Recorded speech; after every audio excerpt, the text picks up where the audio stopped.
All right, welcome into the 305 guys on a very interesting day in South Florida sports. I'm Ethan Skolnick, and follow me at Ethan J. Skolnick and at 5 Reasons Sports. I did change my shirt. I've done three different streams, three different white shirts. Just want to let people know I don't like wearing the same shirt for every stream. It makes me look like I'm I overworking used to myself. feel that way. Yeah, I used to feel that way, but now you'll see me on a given day doing three different streams, wearing the same shirt every time. Yeah, it is what it is. I just have an endless stream of free T-shirts. That's really it. So as long as they're clean enough, like you cover sports long enough in this town, the only thing you come away with is T-shirts. I got Alex Donno. You can follow him at Alex Donno. I'll tell you about the sponsor and then the direction we're going today, which is a little different than we're going to go, but we're going to stay to the main topic that we had planned. Do want to mention Prize Picks. Use the code 5 FIVE. Put down $5. You get $50 to play right away. That's how this thing works. Again, it's at prizepicks.com. You can get it from the Google Play Store, the Apple App Store, either of those places as well. You put down the $5, you play it, you get $50. You can play NHL, NBA, NFL, all that stuff is on there. You can see they've got the Taco Tuesday on there. I guess they went with Giannis today, 26.5 points. They also still have a Mahomes prop up there for half a passing yard for this upcoming game this week. I've already used it, but others can use it now, and all the NFL, NBA stuff. And it is legal in the state of Florida. We get asked that all the time. So make sure you go to prizepicks.com. Make sure you use the code 5 FIVE. All right, we're going to talk about Tua and Tyler today, two most polarizing athletes in South Florida sports over the past, I would say, 4 to 5 years. But this just struck me today, and this is where we are with this Jimmy Butler news, which to me is not really news because we've been telling you all this all along. It's just that Shams is reporting it, so I guess now it's legitimate.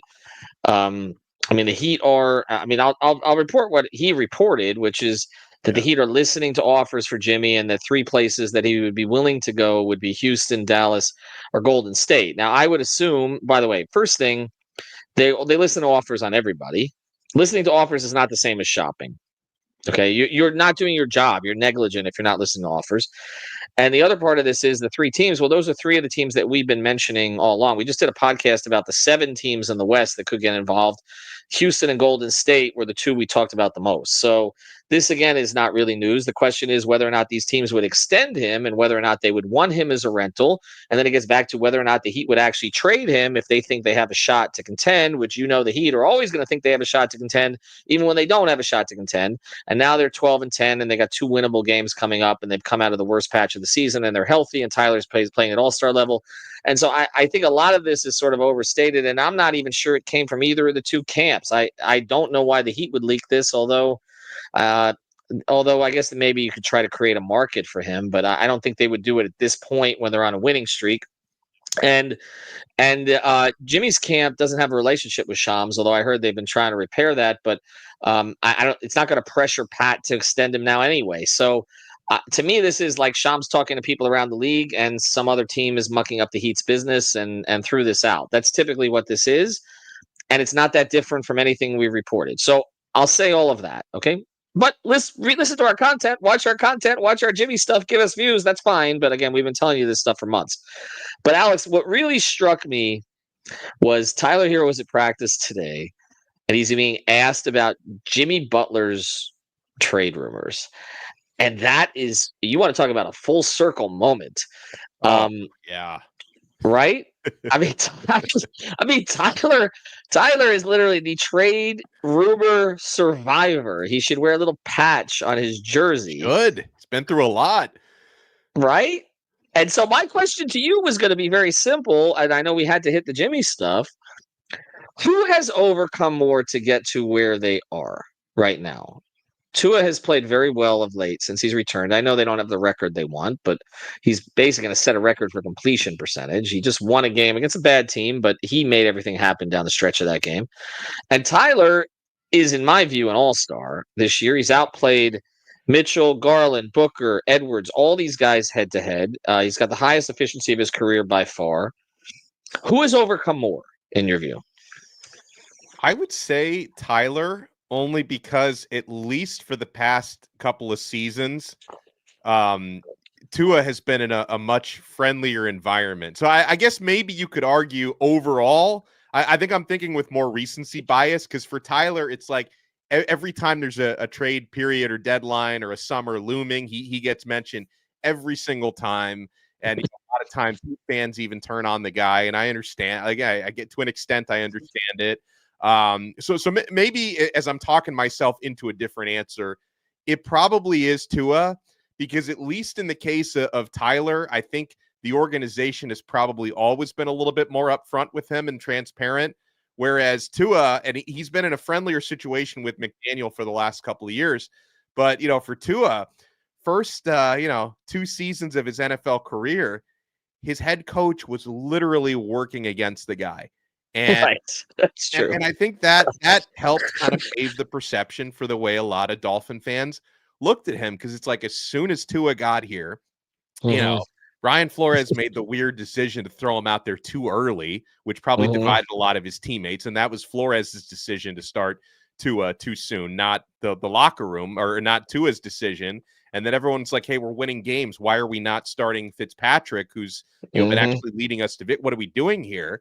And then, all along Flores, he wanted Deshaun Watson, and boy, did we dodge a bullet with that one.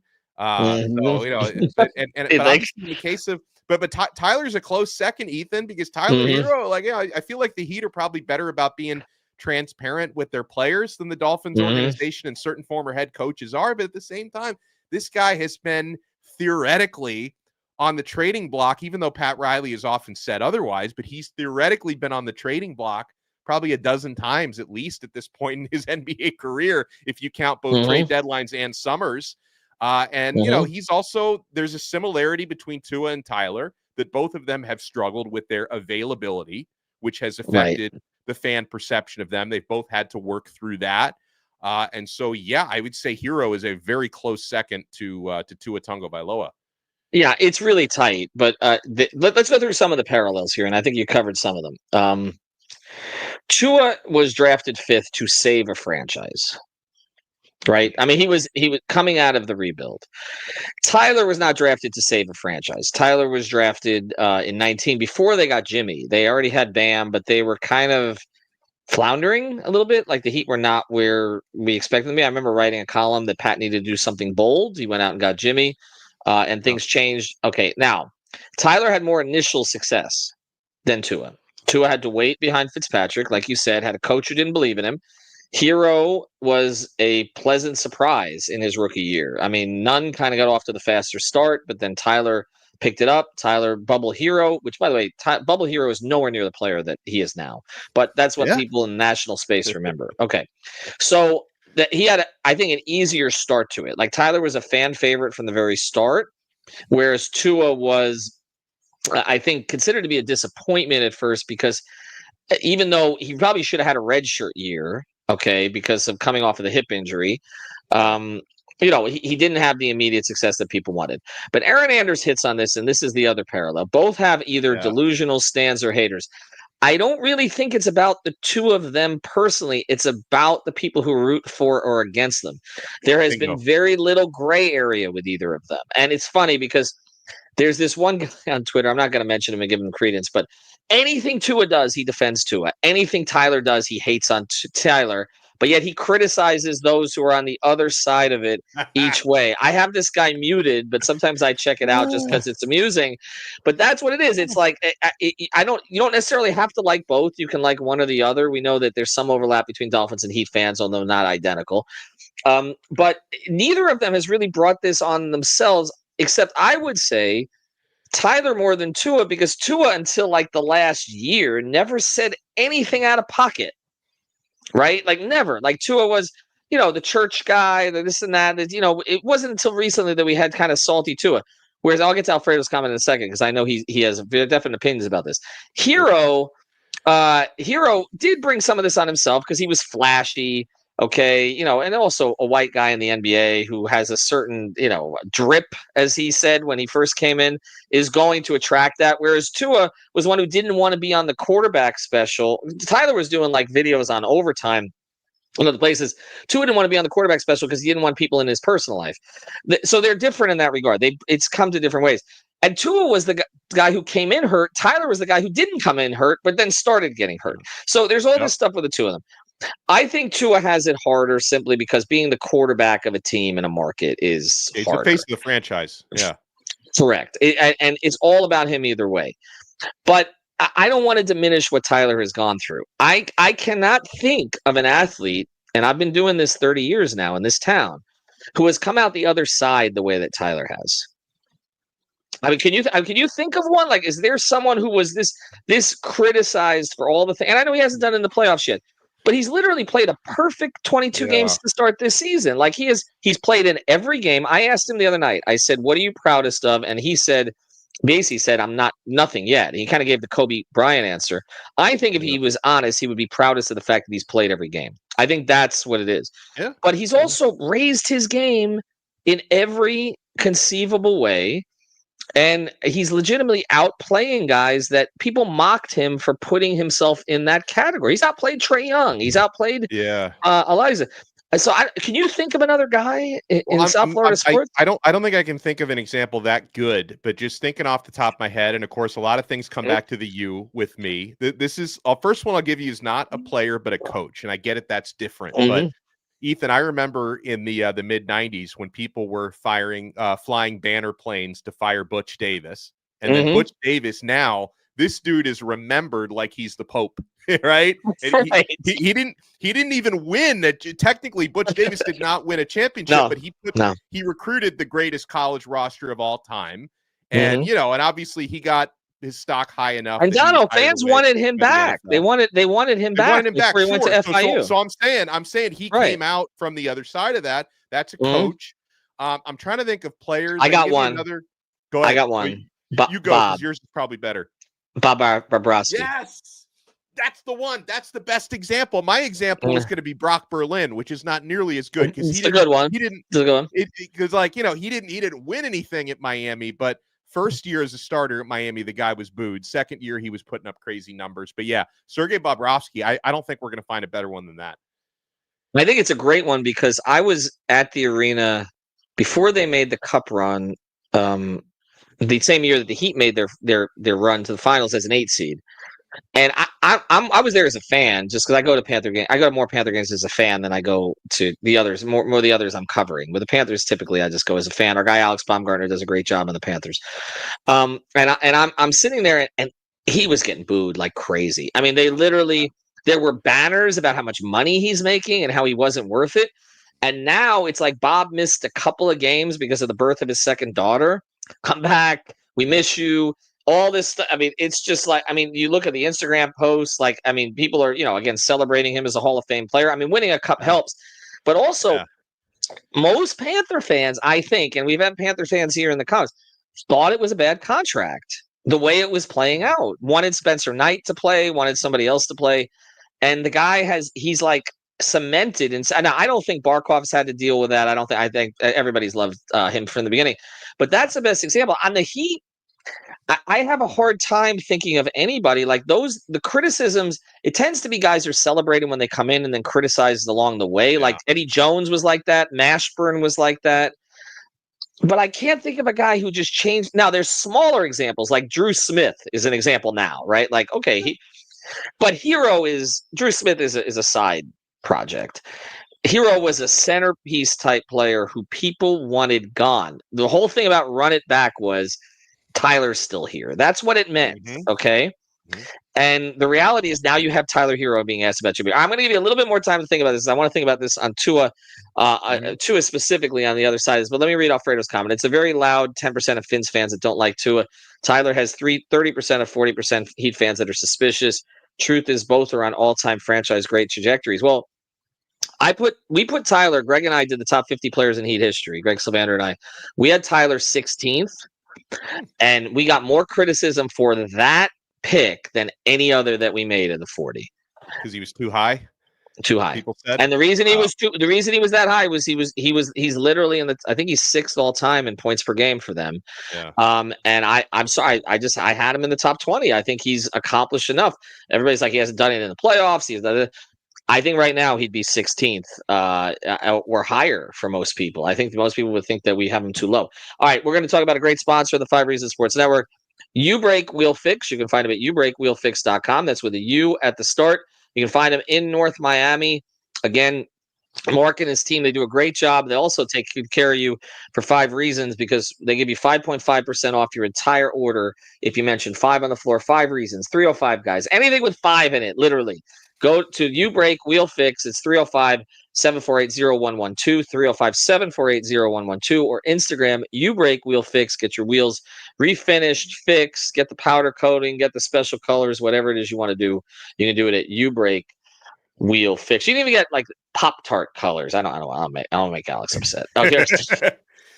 But by the way, man, I've dealt with a lot with this Pop-Tart Bowl. I wish they called it something different, because for the actual lineage of that bowl game, it's a decent bowl game, right? It actually started down here. It started down here, actually, or down in South Florida. Was that the Blockbuster Bowl? And then, at some point it moved to Orlando, and it's been the Champ Sports Bowl, which, when it's called Champ Sports, people think it sounds kind of respectable, right? Russell Athletic Bowl. But most recently it's been the Cheez-It Bowl, then the Pop-Tart Bowl. But it's like, it's obviously we all wanted to be in the college football playoff. It's not that.